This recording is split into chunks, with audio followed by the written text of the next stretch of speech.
boat was built at the Mystic Seaport in the year 2000, and we go port to port telling this story. We have lots of different types of programming with schools in the spring and in the fall. And right now we're doing a program with high school students, taking them on their college tour and learn the story of the Amistad and how that relates to their lives today. And that's what we're going to do here. We're going to learn the story of the Amistad.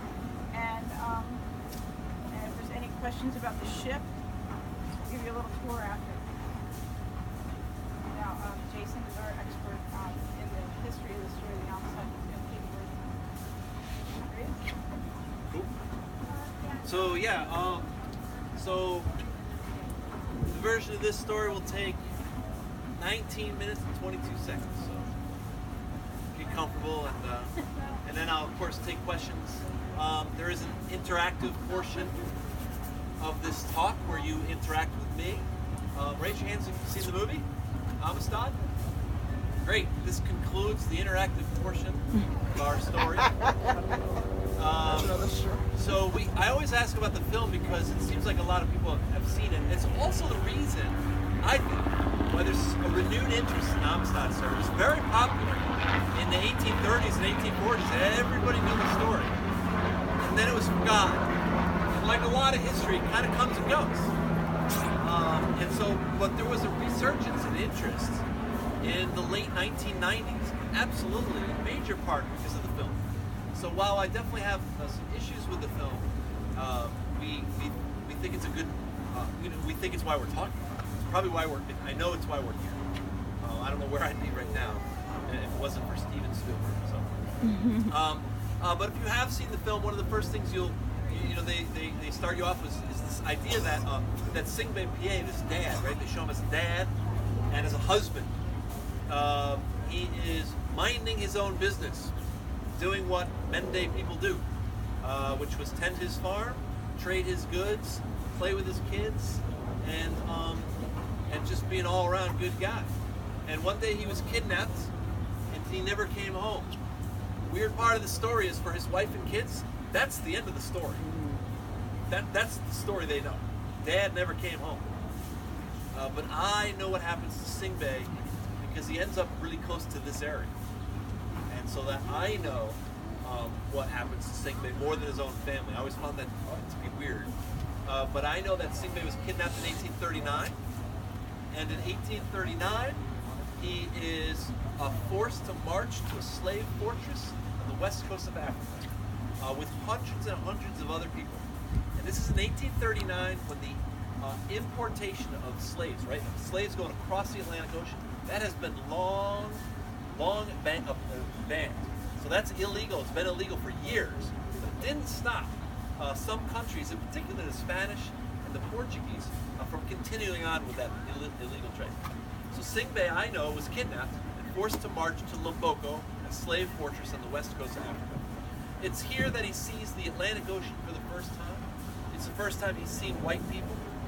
It's the first time he's been away from home. He is penned up with hundreds of others, and then he's loaded on an actual slave ship. This is not a slave ship. This is much smaller. He's loaded onto a slave ship called the Tukor. The Tukor is a brig. It's got this big square sails, right? And those are capable of bringing 500, 600, maybe 700 people across the Atlantic Ocean. Many of you are probably familiar with the schematic diagram of the ship Brooks. The ship Brooks is the one where they have this outline of the ship and all these people laying down, right? Well, that was done by somebody in the late 1700s who boarded a slave ship and actually diagrammed where people were staying. So that comes from an actual walk along and through a slave ship. So that's a really important historical document. The Decorah was probably very similar to the Brooks, and it was tightly packed with people that were allowed about as much space as I need to exist. About 6 feet and 14 inches, about all they got. So it was pretty brutal. It was a really terrible kind of experience to have to go across the ocean down below, where the air was said to be so foul that it actually didn't have that much oxygen in it. This is bad. You can't even breathe it. 10 to 15% of slaves or people bound for slavery died on that transatlantic voyage. Very very harsh, very brutal. If you see the movie, those are the hard scenes to watch. Those are the hard scenes to watch, because I hate to say it, but they get some of it right. And it shows some brutality that really did occur. So if you watch it, just know that it's not a summer feel-good kind of movie. It's a hard one to watch. So in 1839, Singbei ends up in on the Takora, and he survives that journey, that 6 to 8 week journey, all the way to Havana, Cuba. Why Havana, Cuba? 2 reasons. One, lots of things coming in and out of Cuba. It is a major trading port. Number 2, it's a major trading port for illegal stuff because the government there looks the other way. They don't mind that slaves are coming in from Africa, even though they're not slaves. They don't mind because they're making money. They're all making money. So Singbei gets offloaded of the Takora and put into what's called a barracoon. And a barracoon is a temporary prison / store where one can be bought. And so Singbei was in the barracoon, penned up with all these others. When Montez and Ruiz, Pedro Montez and Jose Ruiz, walked by and inspected the folks and chose 53 people. Ruiz bought 49 adults and Montez bought 4 kids. And their evil plan, even though this is illegal, is to charter a boat, the Amistad. Charter that boat, load it with all kinds of stuff that they can sell, right? They're going to buy cheap because they're in Havana, Cuba. They're going to buy cheap. They're going to buy in bulk. And then they're going to go to the other side of Cuba where there are no stores, right? There's no Walmart on the other side of Cuba. There's no Target or anything like that. You can't order stuff. You got to wait for the store to come to you. That's the Amistad. So the Amistad's going to deliver all these goods. And then Montez and Ruiz are going to sell high because the folks at the sugarcane plantation over Port-au-Prince, they need that stuff. So they're going to pay high. So they make a lot of money on all these supplies. The sugarcane knives they're going to sell, cloth, food, the water, all the farming implements, and 53 Africans, which they hope to sell at a very good profit margin. So Singbei gets once again back on board a vessel, this time it's an Amistad, and he gets loaded here, down the cargo hatch, into the hull of the vessel, where he is going to be stored until he is delivered, maybe 3 days later, maybe 4 days later. It's a sail, right? Depends on the wind. From one side of Cuba to the other. And he's in chains with the other Amistad Africans. Now there's 53 in total. The 4 kids, however, were not in chains. They did let the kids kind of have the runabout down below, right? They weren't going to get in any real trouble. They were only between the ages of 8 and 11. So they're probably not going to do any harm. The adult men, the 49 adult men, are put in chains. Now all would have gone well for Jose Ruiz and Pedro Montez.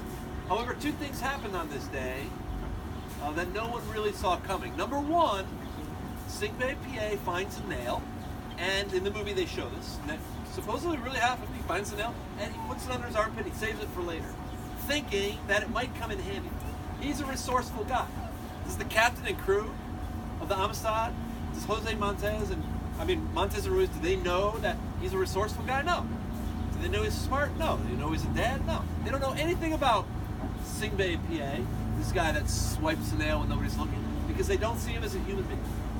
He's actually a pretty smart guy, very resourceful, and he found this nail and he thought to keep it. So he tucks it away and he keeps it. Now the second thing that happens on day 2 of this very short journey is that the cook begins to bully Singbei.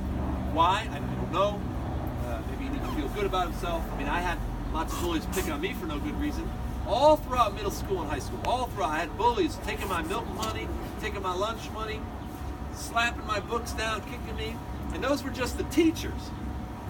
Kids were worse. That's a bad joke.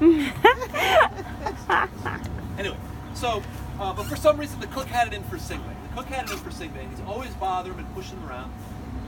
And he goes too far. He tells Singbei in sign language, because he doesn't speak Mende. He points to him and he says, I'm going to kill you.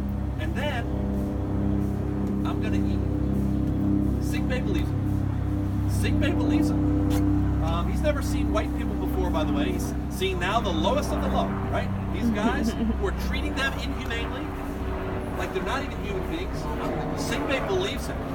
So I want you to think about this for a second. Singbei goes back down into the cargo hold in chains, but with a nail. And now something very different's happening. Here's this Mende warrior, right? A guy with all kinds of political experience back home and stuff like that. Now he's got nothing to lose by trying to escape, because his fate is to be eaten. So he goes down into the hold, and I imagine a conversation ensued. I imagine that Singbei went down into the hold and said, "We got to get out of here now." And I imagine the other Amistad Africans said, no, let's wait until we get to land. And I imagine that Singbei said, "You don't understand, they're going to eat us. We got to get out of here now." And I imagine the others said, "Well, how are we going to get out of here? Well, we got this nail." Now, I don't know if Singbei can pick a lock, but two of the other Amistad Africans I now know were blacksmiths by trade. Did the captain and crew know this? No. They don't see them as human beings that formerly had careers. So I imagine that they helped Singbei pick that lock, and that once he freed himself, he freed everybody else. So now you have 49 adult men, many of them Mende warriors, with nothing to lose, in the middle of the night with the crew sleeping. I'm going to add one more layer to the perfect storm. I like to imagine that the kids that have been roaming around down there who kind of sit by and overhearing the adults talk, and I like to imagine that Singbei said, "Man, if I only had some weapons." And one of the kids saying, "Well, we were snooping around in these boxes and we found these sugarcane knives. That helped." I like to imagine that Singbei said, "Yeah." Yeah, because what I do know is that the kids are credited with discovering the boxes of sugarcane knives, and they passed them out. So now you have armed Mende warriors, newly freed, with nothing to lose, on board a vessel where the captain and most of the crew is asleep. So this cargo hatch where they once went in as cargo, human cargo, they now come out as freedom fighters. And they come out about this place, right between the two masts. And like any good warrior, they come out and they look around, and the first thing they're going to do is survey the situation and plan. And maybe nobody saw them at the helm because they're in front of this mast. And it's dark. Well, the first thing they discovered as they're deciding to come out of this hatchway and convene here very quietly and stealthily is they see the small boat hanging over the side. And sleeping in the small boat is the cook. I don't know if he ever woke up, but I know he gets it. Mende warrior style. Like that. He's dead. They kill him.